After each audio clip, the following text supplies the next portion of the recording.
Department of Foreign Affairs, pinayuhan daw po ang mga Pilipinong nasa Estados Unidos na sumunod na lang ho sa batas ng US. Ayan, sabi ni Mike Almonte. At yan ay galing sa DFA. Ibig sabihin, kung ano ang policy ng US government, ay sumunod na lang ang mga Pilipino. Kung kayo kukontra dyan, may problema kayo. At walang magagawa ang ating pamahalaan dahil internal problem yan ng US government. Mike Almonte sa report. Mike, good morning. Yes, magandang umaga sa iyo, kapatid Mike. Pinayuhan nga ng Department of Foreign Affairs ang mga Pilipino na naninirahan sa Estados Unidos na sumunod sa batas ng US para hindi sila maapektuhan ng bagong polisiya na immigration sa ilalim na rin ng administration nitong si US President Donald Trump. Sinabi na Foreign Affairs spokesperson na Charles Jose na bilang mga bisita sa Amerika ay responsibilidad ng bawat Pinoy na tiyakin na sila ay sumusunod sa batas at patakaran na naturang bansa. Ito ay sa gitna na rin ng direktiba ni Pangulong Rodrigo Duterte na hindi niya tututulan ang mga undocumented na Pinoy immigrants sa US. Laban na rin sa kampanya ni Trump sa pagtugis sa mga illegal na immigrants. Kiniyak ng DFA na makakasa pa rin ang tulong ng ating mga kababayan sa Embahada ng Pilipinas at mga konsulada na silang magkakaproblema sa batas ng Amerika. Samantala, kapatid Mike, ngayong alas 6:39 na nang magdeklara na ng fire under control ang Bureau of Fire ng Luzon ng Manila na naganap na sunog dito mismo yan sa port area na simula kanina ng alas 3:51 na madaling araw. Matagal Ayon kay Fire Chief Inspector Marvin Carbonel, mahigit 100 kabayan itong nasunog at mahigit 200 pamilya ang nawalan ng tirahan. Umabot sa mahigit na 2 milyong ari-ariang nasunog.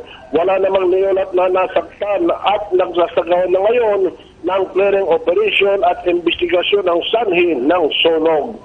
Para sa Usaping Bayan, Mike Almonte, Seminay News Channel.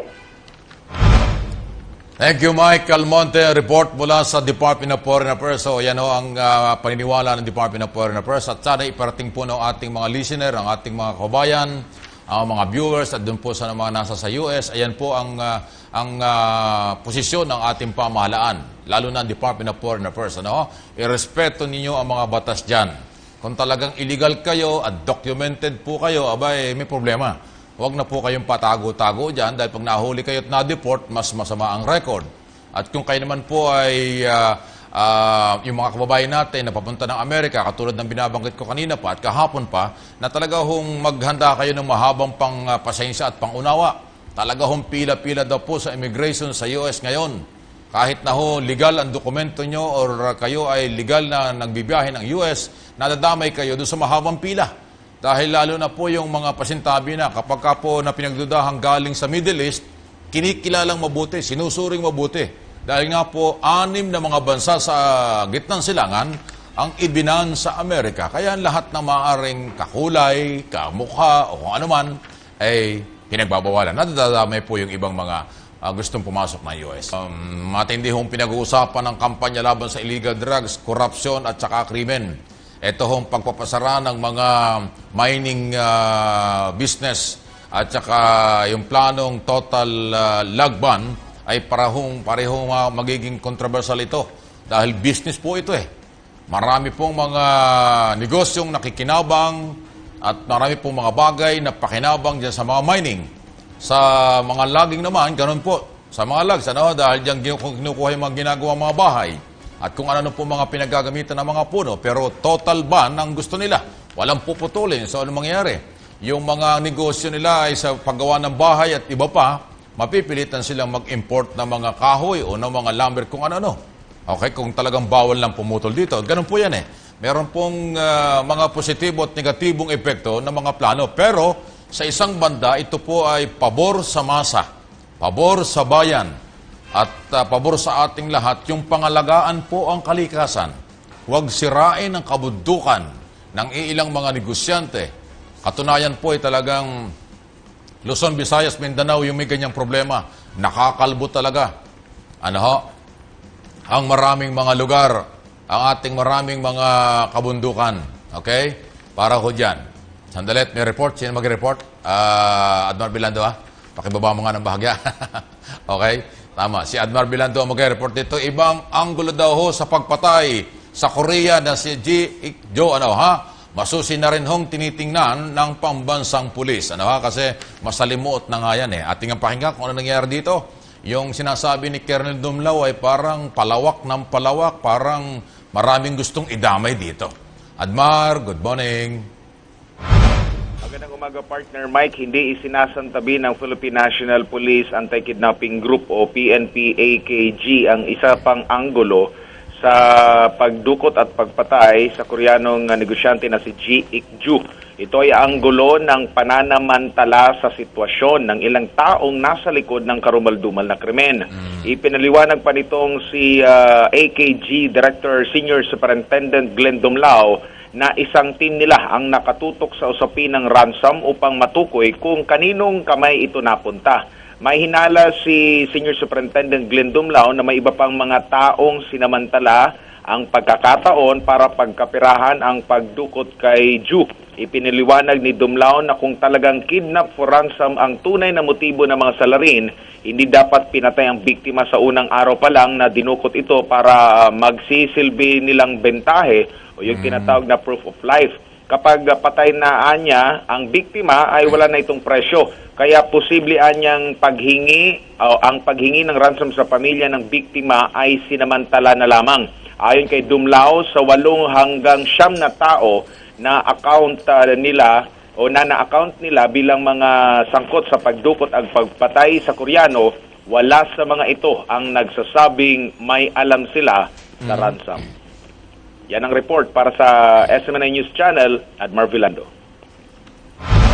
Thank you, Admar. Ayan. Paano yan? May report ng una na mayroong 5 million pesos. Saan napunta yung perang yan? Katunayan, ang sinabi ng pamilya nung bandang huli, humingi pa ng additional 3 million pesos. Pero hiniling po ng asawa na kung pwedeng kausapin muna niya para makumusta kung anong lagay. Ang problema, hindi na nga ho ibinigay, hindi na ho nakausap. Yung pala, patay na. Unang araw ng dukutin ito, pinatay ka agad. Paano nga ba yun? Well, talagang palaisipan. Kailangan po ay talagang mas malalim. Panibagong hamon ito kay General De La Rosa kung paano mahukay at makilala kung sino ang mga taong nasa likod nito na tinuturing na malalaking grupo. Talagang pagsabotahe ba talaga ito sa ating gobyerno? Pagsabotahe ba ito sa PNP? May kinalaman ba ang mga maaring na-bypass?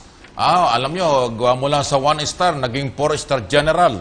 Ay alam mo naman sa gobyerno, lalo sa PNP, kung minsan may mga kunwari hindi nasaktan, pero nasaktan doon sa sila'y nababypass. Hindi ko naman sinasabing may kinalaman dito ay yung mga nabypass na mga mataas na opisyal. Kaya nagtatanong lang po tayo, may kinalaman ba ito? Wala. Kung wala, di wala.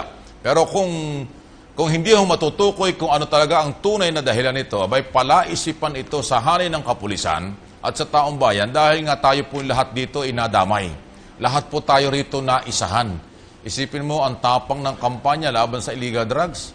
Pagkatapos yung mga pulis na inaasahan natin silang gagawa nito at tutulong sa gobyerno, sila ang gumawa. Sa ibang pamamaraan naman, pera-pera ang labanan. Nakita mo? Kaya malupit ang mga pangyayari. Okay? Balik tayo doon sa ibang istorya, lalo na ho doon sa plano ng mga strike-strike. Mukhang tutuloy next week yan. May warning ho ang LTFRB sa mga binibigyan nila ng prangkisang huwag makisali.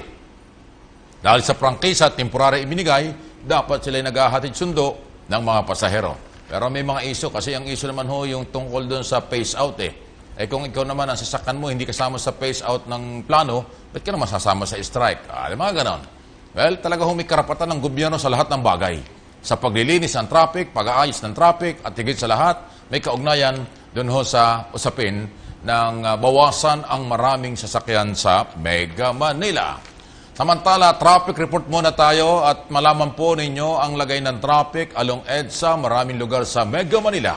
Si partner Paul Montebon nandito na po at malaman natin sa kanya saan matraffic at ano na ang lagay sa umagang ito ng Friday. Paul, good morning. Good morning, Mike. At last day ngayon ng work week, Friday. At ang lahat ng mga kapartners natin na mga nag-uopisina, pumapasok sa paaralan ay naghahabol ng